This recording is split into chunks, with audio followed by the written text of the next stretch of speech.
আরে তুই জানিস, কাল রাতে পুরনো স্কুল বিল্ডিংয়ের সামনে একা গিয়েছিলাম।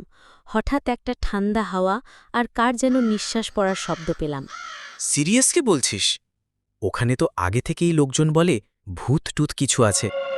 আমিও শুনেছি একজন নাকি ভয়ে জ্ঞান হারিয়েছিল। হ্যাঁ রে, আমি তো প্রথমে ভাবছিলাম বাতাসের শব্দ, কিন্তু তারপর হঠাৎ মনে হলো কেউ আমার পিছনে দাঁড়িয়ে নিঃশ্বাস নিচ্ছে।